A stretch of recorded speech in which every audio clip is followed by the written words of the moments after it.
आपकी अदालत मध्ये JKLF चे चेअरमॅन यासीन मलिक यांच्यावर आरोप आहे की हे म्हणतात काही आणि करतात काही वेगळंच। यासीन साहेब, हे सगळ्यांना माहिती आहे की तुम्ही म्हणता तर खरं गांधीजींच्या मार्गावर चालतो, मी शस्त्र फेकून दिलेत, मी बंदूक फेकून दिली आहे, परंतु जेव्हा प्रॅक्टिकली बघतो आपण तर तुमची मैत्री आहे हाफिज सईद बरोबर। तुम्ही ते करता जे जमाते इस्लामीला पाहिजे, तुम्ही ते करता जे जमातुल दावाला पाहिजे। आधी तर हे आहे की 94 मध्ये आपण सीज फायर केले। 94 पासून आतापर्यंत 20 वर्ष झाले। मी तुमच्या स्टेटला चॅलेंज करतो की या 20 वर्षांमध्ये ते एक एव्हिडन्स देतील की जम्मू काश्मीर लिबरेशन फ्रंटला पॉलिटिकल मोमेंट विना व्हायलन्स सोबत कोणा एक प्रकारचा एक एव्हिडन्स तुम्ही मला देतो ना एव्हिडन्स। 11 फेब्रुवारी 2013ला तुम्ही इस्लामाबादला गेलात, अफजल गुरुला फाशी देण्याविरुद्ध तुम्ही तिथं उपोषण केलं आणि हाफिज सईद येऊन तुमच्या मांडीवर बसले।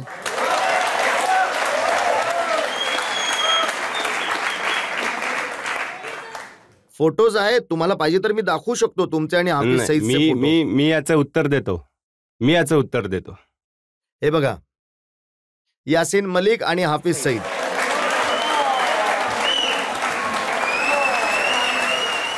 दोघे असे बसले जसे दोन हरवलेले भाऊ एकत्र भेटले।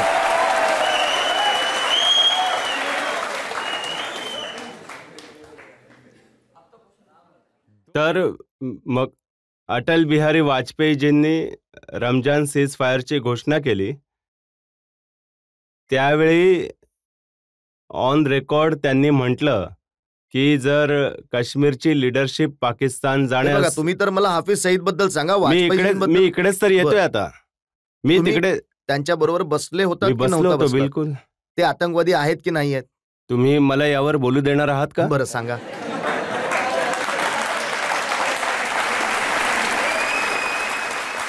तर त्यावेळी ऑन रेकॉर्ड वाजपेयीजींनी म्हटलं होतं की जर काश्मीरची लीडरशिप जाऊ इच्छिते पाकिस्तानी लीडर सोबत आणि मिलिटंट लीडर यांच्यासोबत चर्चा करण्यासाठी, जेणेकरून एक जेन्युइन पीसफुल ॲटमॉस्फिअर निर्माण होईल।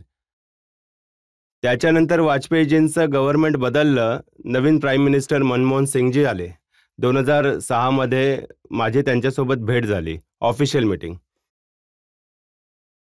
माझा त्यामध्ये एक पॉइंट होता जो मी प्राईम मिनिस्टर ऑफ इंडियाच्या समोर ठेवला। मी म्हणालो, जी मिलिटंट लीडरशिप पण आहे, मला वाटतं की तुम्ही त्यांनाही या चर्चेमध्ये आणावे, म्हणजे ही चर्चा पूर्ण प्रकारे पीसफुल बनून जाईल। वजीर आझम साहेबांनी हे म्हटलं की आम्हाला या प्रकरणामध्ये मदत पण पाहिजे। मी अमेरिकेला गेलो होतो, मग भूकंप आला काश्मीरमध्ये, तर मी तिथे गेलो होतो, पैसे घेऊन एड घेऊन तिथे गेलो होतो। त्यानंतर मी मुरीद कॅम्पमध्ये स्वतः गेलो हाफिज सईद साहेबांना भेटायला। त्यांनी तिथे एक फंक्शन केलं आणि फंक्शनमध्ये लोकही होते, त्यांचे कॅडरही होते, जिथे मी स्पीच केली होती। आणि स्पीच माझी ही होती, मी त्यांना आठवण करून दिली। मी म्हणालो, एक इंग्रज ज्यांचं नाव मार्टिन लिंक्स आहे, तो मुसलमान बनून गेला, त्यानंतर तो 5 वर्ष अरबी शिकला, त्याने इस्लामिक हिस्ट्रीवर PhD केली, मग त्याने सीरतवर पुस्तक लिहिलं, जे आज ऑथेंटिक पुस्तक मानलं जातं। मी म्हणालो, त्याने लिहिलं मी मुसलमान कसा झालो। त्याने लिहिलं जो हुजूर सल्लल्लाहु अलैहि वसल्लमच्या शेवटच्या पत्रामध्ये खुतबा आहे, त्यामध्ये ते फरमावतात की मी तुम्हाला सांगतो, रोजा, नमाज आणि जकात ज्यावर इस्लामची इमारत उभी आहे, काय मी तुम्हाला सांगू यावर पण अफजल काय आहे, सर्वोत्तम काय आहे? यापेक्षा अफजल आणि सर्वोत्तम हे आहे, जर तुम्हाला कोणी सल्ल्याचे आमंत्रण देत आहे, शांतीचं आमंत्रण देत आहे, यू परचेस पीस विथ हिम। ही गोष्ट मी तिथे बोललो। बघा, तुम्ही माझी गोष्ट ऐका, तुम्ही बघा। नाही, तुम्ही त्यावर या आता। अहो, मी त्यावरच येतोय। नाही, तुम्ही देत नाही आहात। माझा मी त्यावरच येतोय। ज्या हाफिज सईदने निरपराध्यांना मारलं, निरागस लोकांना मारलं, ज्याने अजमल कसाबला इथं पाठवलं शस्त्र घेऊन, ज्याने त्याच्या 9 साथीदारांना पाठवलं, त्याच्या बरोबर तुम्ही बसले आहात। मी त्यावरच येतोय, या फोटोकडे। फोटोबद्दल सांगा मला। मी फोटोकडे। अच्छा, माझ्या या पूर्ण हिंदुस्थानाचे जेवढे मीडिया सेंटर आहेत किंवा गव्हर्नमेंट आहे, जेव्हा तिथे मी गेलो ही घोषणा केली, हा गोंधळ का नाही झाला? तेव्हा सगळे खुश का? तेव्हा तर मी मुरीद कॅम्पमध्येच गेलो. कोणी काहीच गोष्ट नाही बोलले तिथे. तुम्ही ह्याच्याबद्दल सांगा, त्याच्याबद्दल मी नंतर मी विचारेन. त्याबद्दल माझ्याजवळ त्याच्याही डिटेल्स आहेत. मी माझी माझी मुलगी तेव्हा जन्माला आली होती. मी पाकिस्तानला गेलो होतो. इथून अफजल गुरु साहेबांना फाशी दिली. तर मी पाकिस्तानमध्ये इस्लामाबादमध्ये 48 तासांचं उपोषण केलं होतं.